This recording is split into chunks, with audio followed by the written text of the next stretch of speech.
SSC ও সমমানের পরীক্ষার ফল প্রকাশ। পাশের হার 93.58 পাওয়া যাবে ওয়েবসাইট ও এসএমএসে। নতুন বই বিতরণ কার্যক্রমের উদ্বোধন। করোনা পরিস্থিতি মাথায় রেখে অনলাইন শিক্ষা পদ্ধতি চালু রাখতেই হবে।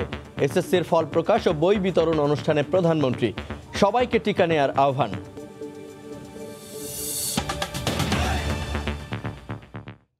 সময় সংবাদের সঙ্গে আছি আমি জুবায়ের ফয়সাল। আনুষ্ঠানিকভাবে এসএসসি ও সমমানের পরীক্ষার ফল প্রকাশ করা হয়েছে। সকাল 10:30টায় গণভবন থেকে ভার্চুয়ালি যুক্ত হয়ে ফল প্রকাশের কার্যক্রম উদ্বোধন করেন প্রধানমন্ত্রী শেখ হাসিনা। সারা দেশে পাশের হার 93.58%। সবচেয়ে বেশি পাশের হার ময়মনসিংহে 97.52%। সারা দেশের 9টি সাধারণ শিক্ষা বোর্ড, মাদ্রাসা ও কারিগরি শিক্ষা বোর্ডের ফল ওয়েবসাইটে, সংশ্লিষ্ট পরীক্ষা কেন্দ্র, শিক্ষা প্রতিষ্ঠান ও এসএমএস এর মাধ্যমে পাওয়া যাবে। এদিকে এই অনুষ্ঠানে প্রাথমিক ও মাধ্যমিক পর্যায়ে নতুন বছরের নতুন বই বিতরণের উদ্বোধন করেন প্রধানমন্ত্রী শেখ হাসিনা।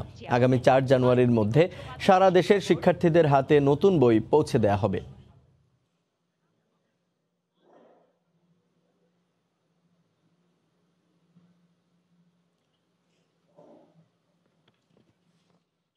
পরিস্থিতির উন্নতি হওয়ায় পুনর্বিন্যাসকৃত সংক্ষিপ্ত সিলেবাসে পরীক্ষার বিষয় ও সময় বিভাজন কমিয়ে এ পরীক্ষা অনুষ্ঠিত হয়েছে। পরীক্ষা শেষ হওয়ার 30 দিনের মধ্যে আজ এ পরীক্ষার ফল প্রকাশিত হয়েছে। সকল বোর্ডের তথ্য অর্থাৎ 9টি সাধারণ, মাদ্রাসা এবং কারিগরি শিক্ষা বোর্ড, মোট 11টি বোর্ডের 2021 সালে আমাদের প্রতিষ্ঠান সংখ্যা ছিল 29,060টি। উত্তীর্ণ হয়েছে এবছর 20,96,546, যার পাশের হার হচ্ছে 93.58% এসএসসি ও সমমান পরীক্ষার ফল প্রকাশের খবর জানাতে এই মুহূর্তে রাজধানীর ভিকারুন্নেসা নূন স্কুলে আছেন সহকর্মী তাজওয়ার মাহমিদ। সরাসরি যোগ দিচ্ছি তার সঙ্গে। তাজওয়ার। জুবায়ের, কিছুক্ষণ আগেই এসএসসি এবং সমমান পরীক্ষার ফলাফল প্রকাশ হয়েছে এবং এই ফলাফলে কিন্তু আপনি জানেন যে 93.58% শিক্ষার্থী কৃতকার্য হয়েছে এবং যার মধ্যে কিন্তু ঢাকা বোর্ডে 93.15% শিক্ষার্থীও আছে যারা কৃতকার্য হয়েছে এবং ঢাকা বোর্ডে ফলাফল কিন্তু গতবারের তুলনায় এবার অনেক বেশি ভালো। গতবার যেখানে 86% শিক্ষার্থী পাশ করেছিল, সেখানে এবার 84% শিক্ষার্থী পাশ করেছিল, সেখানে এবার 93% শিক্ষার্থী পাশ করেছে। এবং তবে যেটা আমরা লক্ষ্য করছি সেটা হচ্ছে যে প্রতি বছর যেভাবে এসএসসি বা এইচএসসি ফলাফলের পরে শিক্ষার্থীদের একটি উচ্ছ্বাস থাকে এবং শহর জুড়ে শিক্ষা প্রতিষ্ঠানগুলোর মধ্যে যেরকম একটি উচ্ছ্বাস উদ্দীপনা থাকে, সেখানে কিন্তু সেরকম কিন্তু এবার আমরা লক্ষ্য করছি না। এবং আমরা রাজধানীর বেশ কয়েকটি স্কুলে এখন পর্যন্ত ঘোরাঘুরি করেছি, কিন্তু বর্তমানে আছে ভিকারুন্নেসা নূন স্কুল অ্যান্ড কলেজের সামনে। সেখানে কিন্তু কোনোভাবেই শিক্ষার্থীদের আনাগোনা দেখতে পাওয়া যাচ্ছে না। খুবই কয়েকজন শিক্ষার্থী এসেছেন। প্রতিবার যেরকম সাজ রব থাকে শিক্ষা প্রতিষ্ঠানগুলোতে, সেরকম কিন্তু এবার নেই। এবং অভিভাবকদের যে ভিড়টা থাকে, অভিভাবকরাও যেরকম শিক্ষার্থীদের সঙ্গে আসেন এবং তাদের সঙ্গে আনন্দ দুঃখ ভাগাভাগি করে নেন এই ফলাফল প্রকাশের দিনটিকে, আজকে কিন্তু সেরকম পরিস্থিতি নেই। এবং ভিকারুন্নেসা নূন স্কুল অ্যান্ড কলেজে কিন্তু যে কারণে শিক্ষার্থী যেহেতু উপস্থিতি নেই, সে কারণে কিন্তু তারা আসলে যেই মূল কপাট যে গেটটা, সেটা কিন্তু তারা খুলতে পারছে না এখন পর্যন্ত। এবং যেরকম ঢাক ঢোল বাজিয়ে প্রতি বছর যে ধরনের উচ্ছ্বাস এবং উদ্দীপনা দেখা যায় শিক্ষার্থীদের মাঝে, সেটা কিন্তু এবার একেবারেই লক্ষ্য করা যাচ্ছে না। এবং পুরো শহরব্যাপী একই অবস্থা। আমরা কয়েকটি স্কুলে ঘোরাঘুরি করেছি, কিন্তু কোনোভাবেই আমরা সেরকম শিক্ষার্থীর আনাগোনা পাচ্ছি না।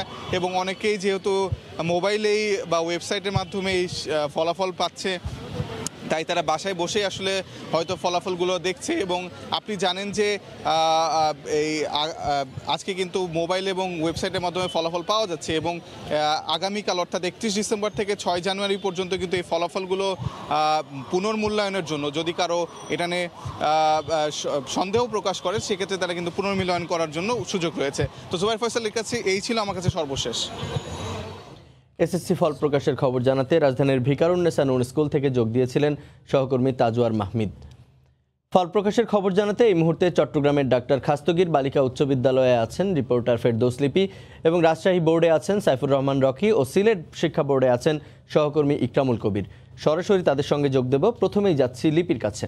লিপি, জুবাইয়ের চট্টগ্রাম শিক্ষা বোর্ড থেকে কিন্তু 11টার দিকে আনুষ্ঠানিকভাবে একটি ব্রিফিং করা হয়েছে এবং সেখানে জানানো হয়েছে চট্টগ্রাম বোর্ডে এবার যে পাশের হার সেটা হচ্ছে 91.12% এবং জিপিএ পেয়েছে মোট 12,791 জন। আমরা এই মুহূর্তে স্কুলে অবস্থান করছি, যদিও স্কুল কর্তৃপক্ষ জানিয়েছে এখনও তাদের কাছে যে রেজাল্ট সেটা এসে পৌঁছায়নি, কিন্তু তার আগে স্কুল শিক্ষার্থীরা কিন্তু স্কুলে এসেছেন এবং এদের মধ্যে অনেকে কিন্তু ইতিমধ্যে ওয়েবসাইটে তাদের রেজাল্ট দেখেছেন এবং যে কয়জনের সাথে কথা বলেছি তারা বলছেন যে তারা রেজাল্ট পেয়ে খুশি এবং এই স্কুলে যারা শিক্ষার্থী যতজন শিক্ষার্থী এখনো পর্যন্ত এসেছে তাদের মধ্যে বেশিরভাগই জিপিএ 5 পেয়েছে এবং এই যে ভালো রেজাল্ট এই কারণে কিন্তু তারা বেশ আনন্দিত এবং উচ্ছ্বসিত। আর আপনাকে যদি চট্টগ্রাম শিক্ষা বোর্ডের অন্যান্য পরিসংখ্যান বলি, সেটা হচ্ছে চট্টগ্রাম নগরীতে কিন্তু পাশের হার 95 কিছু বেশি এবং জেলায় কিন্তু এই হারটা কমে এসেছে, সেটা প্রায় 90-এর ঘরে এবং আমরা দেখেছি যে জেলা এবং উপজেলা পর্যায়ে সেই হারটা কিন্তু কিছুটা কম এবং এই ক্ষেত্রে কক্সবাজার, রাঙামাটি এবং বান্দরবন অর্থাৎ পার্বত্য যে জেলাগুলো আছে সেখানে আমরা দেখেছি যে 80-র ঘরে 84-86% পাশের হার এবং আমরা এই ক্ষেত্রে শিক্ষা বোর্ডকে প্রশ্ন করেছিলাম যে দেখা যায় প্রতি বছর নগরীতে পাশের হার 90-এর কাছাকাছি থাকলেও কিন্তু জেলা কিংবা দুর্গম যেসব অঞ্চল অর্থাৎ দ্বীপ কিংবা পাহাড়ে সেই পাশের হারটা কমে যায়, আসলে তাহলে শিক্ষার মানটা বাড়ছে কিনা। এক্ষেত্রে শিক্ষা কর্মকর্তা যিনি আছেন তিনি বলছেন যে আসলে একটা চেষ্টা কিংবা বিশেষ যে নার্সিং সেটা কিন্তু শিক্ষা মন্ত্রণালয় কিংবা শিক্ষা বোর্ড থেকে করার চেষ্টা করা হয় দুর্গম কিংবা দ্বীপ অঞ্চলগুলোতে এবং দেখা গেছে গতবারের তুলনায় কিন্তু এইসব অঞ্চলে পাশের হার বাড়ছে এবং সার্বিকভাবে আমরা বলতে পারি যে মোট জিপিএ এবং যে পাশের হার সেটা কিন্তু গতবারের তুলনায় বেড়েছে চট্টগ্রাম শিক্ষা বোর্ডে এবং চট্টগ্রাম শিক্ষা বোর্ডে আমরা দেখেছি যে গত বছর যে জিপিএ পেয়েছে সেটা কিন্তু চেয়ে এবার প্রায় 3,500 জিপিএ বেশি পেয়েছে এবং পাশের হারও কিন্তু বেশি এবং যে পাশের হার আমরা দেখেছি যে ছাত্রদের থেকে কিন্তু ছাত্রীদের পাশের হারটা বেশি এবং যে জিপিএ পাস কিংবা যে সার্বিকভাবে পাশের হার সেটা কিন্তু চট্টগ্রাম মহানগরীর স্কুলগুলোর সংখ্যা কিন্তু বেশি। তো এই ছিল আমার কাছে চট্টগ্রাম থেকে এখনো পর্যন্ত। সর্বশেষ আমরা রাজশাহীতে চলে যাব, সেখানে আমাদের সহকর্মী সাইফুর রহমান রকি আছে, তিনি সেখানকার পরিস্থিতি জানাবেন। লিপি, আপনাকে ধন্যবাদ। সারা দেশের মতো রাজশাহীতেও এসএসসি ও সমমান পরীক্ষার ফলাফল প্রকাশিত হয়েছে। এবছর রাজশাহী শিক্ষা বোর্ড এসএসসিতে 94.71% শতকরা পাশের হার এবং আমাদের এসব তথ্য নিশ্চিত করেছেন রাজশাহী শিক্ষা বোর্ডের পরীক্ষা নিয়ন্ত্রক আরিফুল ইসলাম এবং পাশাপাশি তিনি কিছু তথ্য আমাদেরকে এরই মধ্যে জানিয়েছেন। এর মধ্যে রাজশাহীতে পাশের হার 94.71 এবং মোট পরীক্ষার্থী এখানে ছিল 2,08,197 জন। এর মধ্যে মোট পাশ করেছেন 1,95,406 জন শিক্ষার্থী। এছাড়া মোট ছাত্র এবং ছাত্রী যে পাশের হার সেটি 95%, 94.71% ছিল। এছাড়া জিপিএ 5 পেয়েছেন সর্বমোট 27,709 জন শিক্ষার্থী। তিনি যেটি বলছেন যে এবার এসএসসি পরীক্ষার্থীর মোট যে কেন্দ্র ছিল 268টি এবং মোট শিক্ষা প্রতিষ্ঠান ছিল 2,667টি। সব মিলিয়ে আমরা ফলাফলের এই বিষয়ে তার কাছে মন্তব্য জানতে চেয়েছিলাম এবং রাজশাহী শিক্ষা বোর্ডের পরীক্ষা নিয়ন্ত্রক আরিফুল ইসলাম যেটি বলছেন যে তারা রাজশাহী শিক্ষা বোর্ডের যে ফলাফল সেটি ধারাবাহিকতা ধরে রেখেছে, যদিও শীর্ষস্থান ধরে রাখতে পারেনি। গত বছর কিন্তু 2020 সালে কিন্তু আমরা 90.37% পাশের হার নিয়ে দেশ সেরা হয়েছিলাম। সেই দেশ সেরা অবস্থান থেকে কেন সরে আসলাম এই বিষয়ে তিনি আমাদের বলেছেন যে আসলে করোনা পরিস্থিতির কারণে কিছুটা হেরফের হয়েছে, তবে ধারাবাহিকতা কিন্তু রাজশাহী শিক্ষা বোর্ড এবছরও ধরে রেখেছে। আমরা প্রতি রেজাল্ট পাওয়ার পর থেকেই আমরা যেমন শিক্ষা প্রতিষ্ঠানগুলোতে দেখি প্রচুর শিক্ষার্থী শিক্ষার্থীদের উচ্ছ্বাস, বাঁধভাঙ্গা উচ্ছ্বাস, সেটি কিন্তু এবছর খুব একটা দেখা যাচ্ছে না।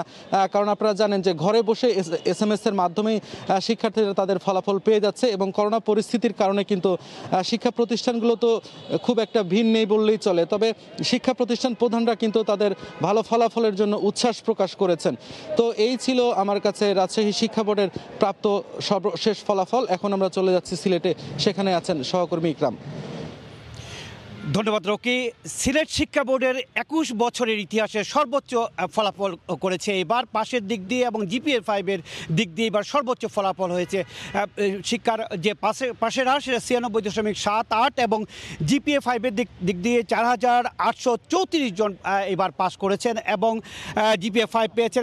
এবার সবচেয়ে বেশি উল্লেখযোগ্য যে জিনিসটা হচ্ছে গিয়ে সিলেট শিক্ষা বোর্ডের 21 বছরের ইতিহাসে মানবিকের শিক্ষার্থীরা সবচেয়ে ভালো করেছে। প্রতি বছরই কিন্তু বিজ্ঞানের শিক্ষার্থীরা ভালো করে থাকেন। এবার কিন্তু মানবিকের শিক্ষার্থীরা প্রায় 97% ফলাফল পাস করেছেন এবং যার কারণেই এবার পাশের হার বেড়ে গিয়েছেন বলে মনে করছেন এখানকার যারা কর্মকর্তারা।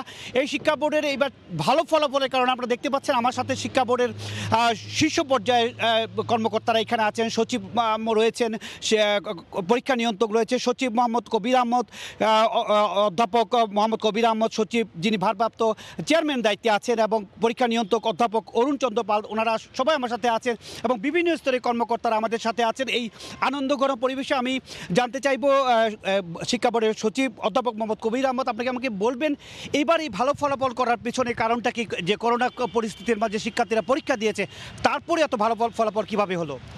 ধন্যবাদ ইকরামুল কবির ভাই এবং আপনার সময় টিভিকে। সিলেট শিক্ষা বোর্ড 2001 সালের SSC পরীক্ষার ফলাফলের মাধ্যমে তার যাত্রা শুরু করেছিল। আজকে 30 ডিসেম্বর হাজার বছরের শ্রেষ্ঠ বাঙালি বঙ্গবন্ধু শেখ মুজিবুর রহমানের জন্মশতবার্ষিকীর শেষ লগ্নে দাঁড়িয়ে আমরা সিলেট শিক্ষা বোর্ডের সকল শ্রেণীর কর্মকর্তা কর্মচারীকে ধন্যবাদ জানাচ্ছি, মাননীয় চেয়ারম্যান মহোদয়কে ধন্যবাদ জানাচ্ছি যে আমরা এইবার খুবই ভালো ফলাফল করেছি। আমার SSCতে মানবিক বিভাগের ফলাফল বৃদ্ধি পাওয়ার প্রধান কারণ কাস্টমাইজ সিলেবাসের মাধ্যমে আমরা পরীক্ষা গ্রহণ করেছি।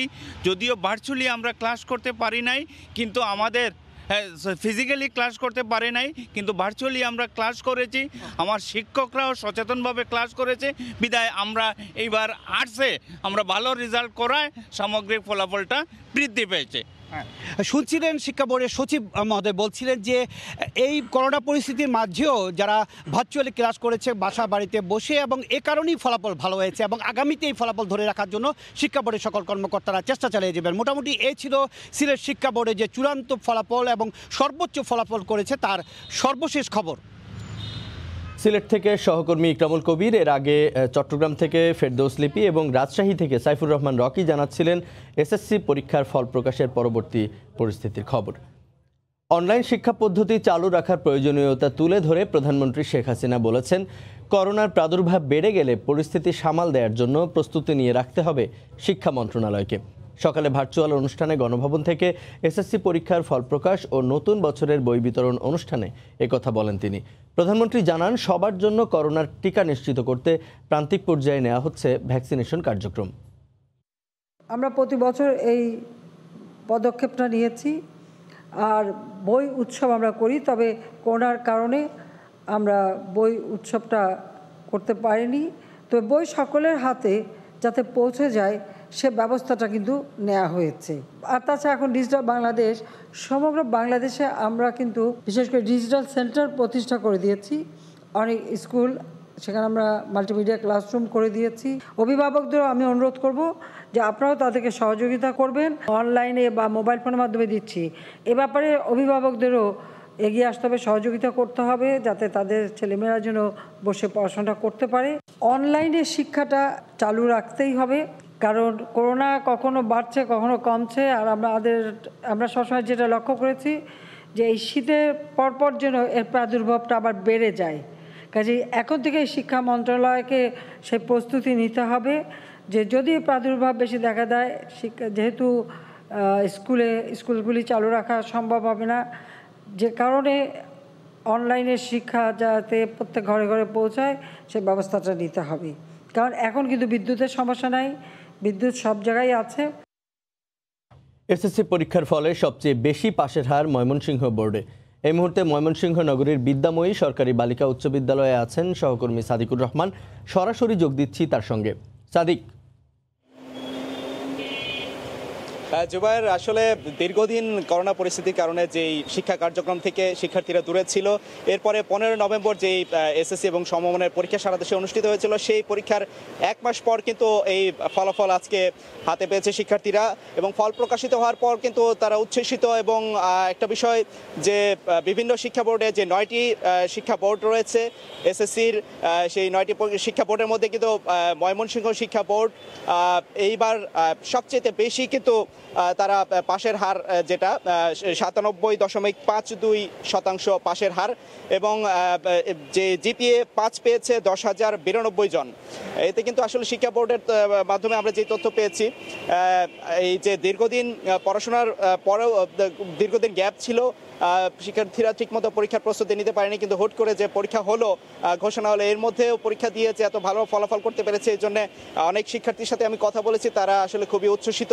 যদিও এখন আমি এখন বিদ্যাময়ী সরকারি বালিকা উচ্চ বিদ্যালয়ে আছি, এবং এইখানে কিন্তু তেমন একটা শিক্ষার্থীদের দেখা যাচ্ছে না, কারণ দেখা যায় অনলাইন এবং SMS এর মাধ্যমে রেজিস্ট্রেশন এবং যে রোল নাম্বার সেটা দিয়ে কিন্তু তারা ফলাফল পেয়ে যাচ্ছে ওয়েবসাইটের মাধ্যমে। এই কারণে কিন্তু এখানে এতটা দেখা যায় না। আর যেহেতু করোনা পরিস্থিতি, শিক্ষার্থীদের যারা পরীক্ষার ফল প্রার্থী এবং ফল পেয়েছেন, তারা কিন্তু এখানে প্রতিষ্ঠানে এসে কিন্তু ফলাফল নিচ্ছে না, তারা বিভিন্ন মাধ্যমে কিন্তু ফলাফল পেয়ে যাচ্ছে।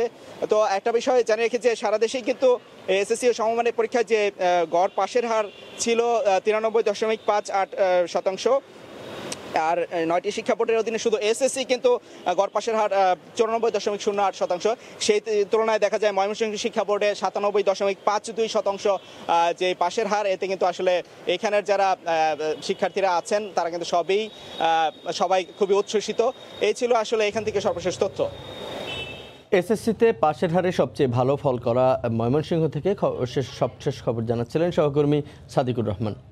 সময় সংবাদে আরও থাকছে। হিলি স্থলবন্দরে আমদানি করা ভারতীয় পেঁয়াজে গজিয়ে যাচ্ছে গাছ। পাঠানো হচ্ছে পুরাতন পেঁয়াজ। দাম পড়লেও আগ্রহ কম ক্রেতার।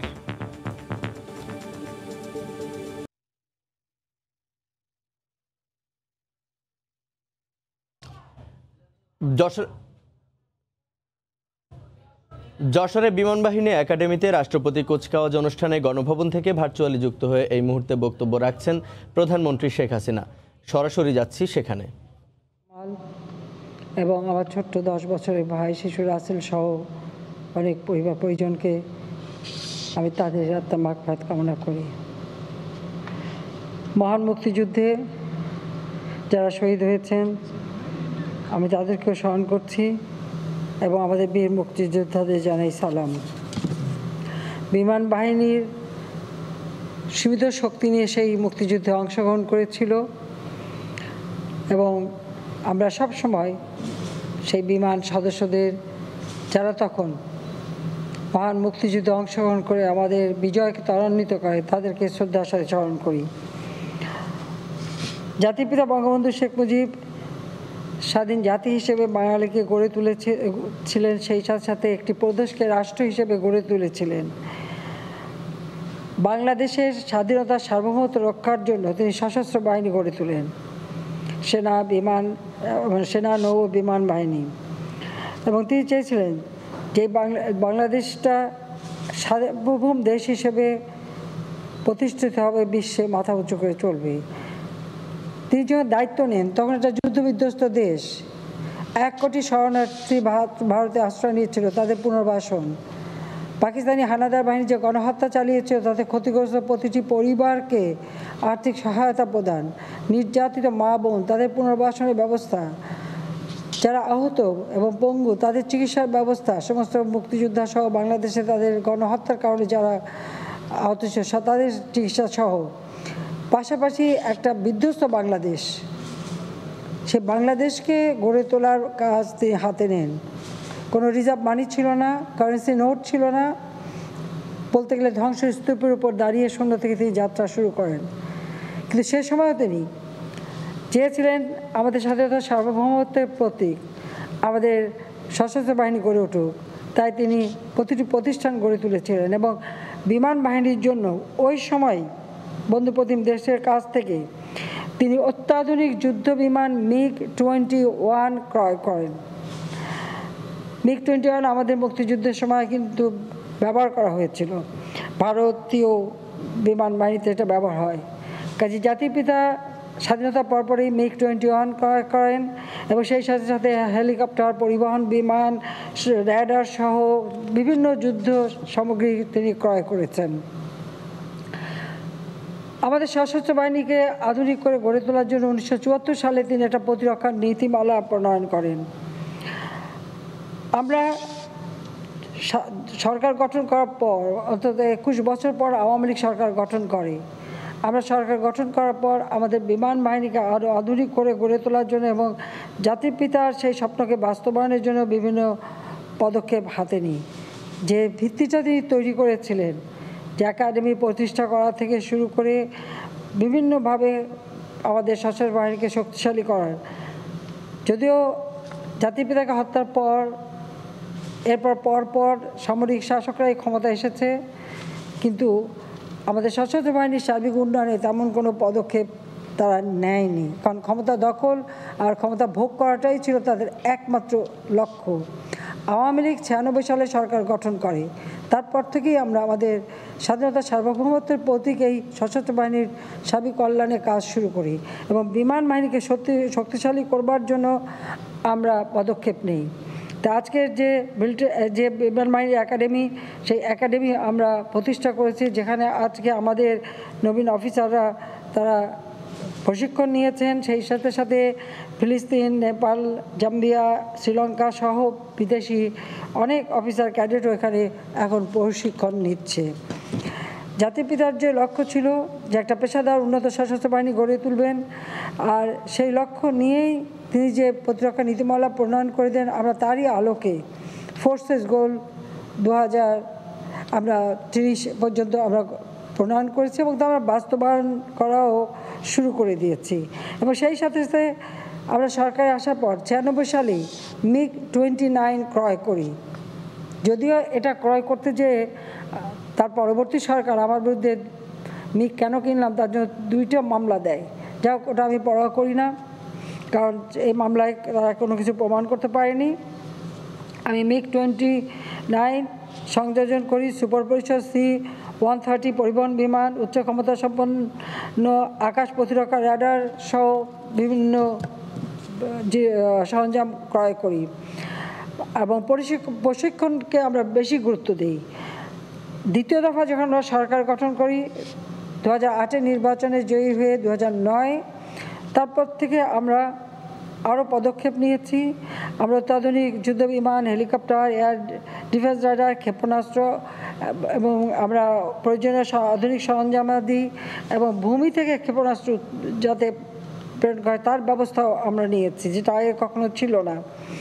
সেই সাথে সাথে আমাদের নতুন নতুন ঘাঁটি এবং ইউনিট আমরা বিমান বাহিনীর জন্য তৈরি করি।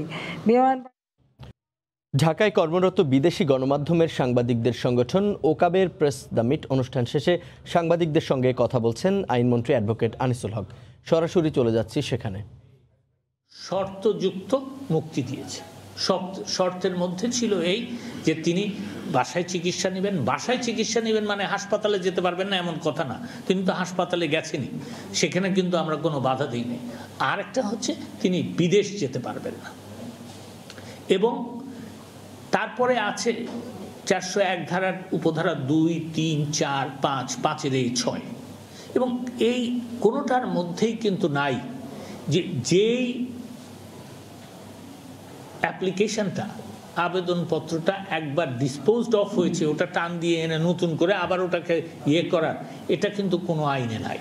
এবং এটাকে আইনি ভাষায় বলা হয় পাস্ট এন্ড ক্লোজ ট্রানজাকশন। এটা নিষ্পত্তিকৃত। তো আমার বক্তব্য হচ্ছে আমি এখন নিষ্পত্তিকৃত কোনো দরখাস্ত আবার নতুন করে যদি রিভাইভ করি, আমি আপনাদের কাছে প্রশ্ন রাখি, তাহলে পরে তো কোনো দরখাস্তই কোনোদিনই নিষ্পত্তিকৃত হবে না, কোনোদিনই না। তো কথা হচ্ছে এই প্রেসিডেন্ট তো আমার পক্ষে আইনমন্ত্রী হিসাবে ক্রিয়েট করা সম্ভব না। ঠিক সেই কারণেই। আপনারা বলবেন মানবিক দিক, আমি আপনাদেরকে একটা কথা বলি, মানবিক দিক মাননীয় প্রধানমন্ত্রী কিন্তু এই যে টক্সিসিটির কথা বলা হলো, আমি ওনার দ্বিতীয় প্রশ্নের কথায় আসি, এই যে টক্সিসিটির কথা বলা হলো, তো দেখেন তাকে যে আপনার তার দণ্ডাদেশ স্থগিত রেখে তাকে যে মুক্তি দেওয়া হয়েছে, এটা কিন্তু মানবিক দিক বিবেচনা করেই তাকে মুক্তি দেওয়া হয়েছে এবং মাননীয় প্রধানমন্ত্রী কিন্তু মানবিক দিকটাই বিবেচনা করেছেন। এখন মানবিক দিকটা যে বিবেচনা করেছেন তার একটু প্রেক্ষাপট আমাকে বলতেই হয়। আমি অন্য কোনো ডিবেটে যাব না, আপনি যেহেতু টক্সিসিটির কথা বললেন, আমি খালি 3টা উদাহরণ দিই। একটা হচ্ছে যে দেখেন, এইটা তো স্বীকৃত আমরা যেই সমাজে বাস করি, আমি কোনো এখানে I am not here to give sermons, কিন্তু আমার কথা হচ্ছে যে আমরা তো সমাজের একটা বেস্ট প্র্যাকটিস সম্বন্ধে সকলেই জ্ঞাত আছি। আমরা যেই সমাজে বাস করি সেটা সেই সমাজে বলে যে একজনের দুর্দিন যদি আরেকজনের এনজয়েবল ডেও হয়, তারপরেও সেটাকে অত্যন্ত স্থিমিতভাবে পালন করা। তো আমরা খুব ভালো করে জানি যে বঙ্গবন্ধু শেখ মুজিবুর রহমানকে 15ই আগস্ট হত্যা করা হয়েছে তার পরিবার সহ।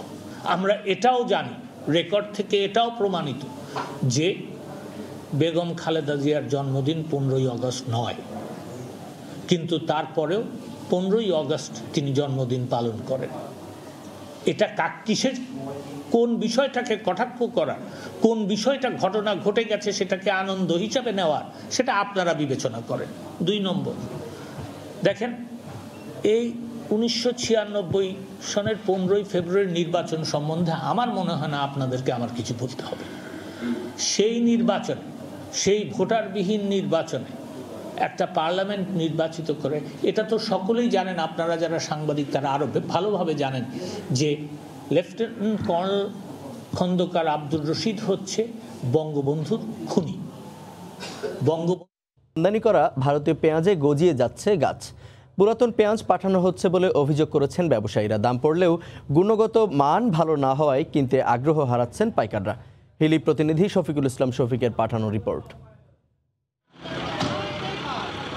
প্রতিদিন এভাবেই পেঁয়াজ বোঝাই ট্রাক ভারত থেকে প্রবেশ করে হিল্লি বন্দরে। পেঁয়াজ প্রবেশ করার পর বন্দর সরগরম হয়ে ওঠে পাইকার ও আমদানিকারকদের বেচাকেনায়। তবে সম্প্রতি দেশীয় পেঁয়াজের সরবরাহ বৃদ্ধি ও বার্মিজ পেঁয়াজ আমদানির প্রভাবে চাহিদা কমেছে ভারতীয় পেঁয়াজে। ফলে হিলি স্থলবন্দরে দেখা দিয়েছে ক্রেতা সংকট। বন্দরের আড়তগুলোতে আমদানিকৃত পেঁয়াজে গজাচ্ছে গাছ, আর এতে চরম লোকসানের আশঙ্কা আমদানিকারকদের। আমাদের এখানে 25 টাকার উপরে পড়তা, এখানে আসে আমরা 22, 23, 20 বিভিন্নভাবে দামে বিক্রি করতে হচ্ছে, কারণ কাঁচা মাল ইন্ডিয়াতেও আস্তে আস্তে গাছ বের হয়ে যাচ্ছে, আমাদের মাল নষ্ট হয়ে যাচ্ছে, অনেক ক্ষতি হচ্ছে।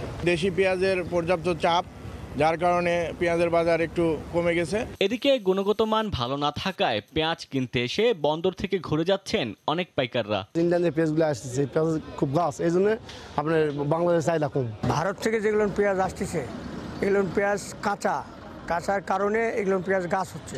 এক রাত থাকার পরে মনে করেন যে গাছ বড় বড় হয়। হিলি স্থলবন্দরের তথ্য মতে চলতি সপ্তাহের 4 দিনে 70টি ভারতীয় ট্রাকে 1923 মেট্রিক টন পেঁয়াজ আমদানি হলেও বুধবার একদিনে আমদানি হয়েছে 246 টন পেঁয়াজ। সময় সংবাদ, হিলি। সময় সংবাদের শীর্ষ সংবাদগুলো জানিয়ে দিচ্ছি আরেকবার।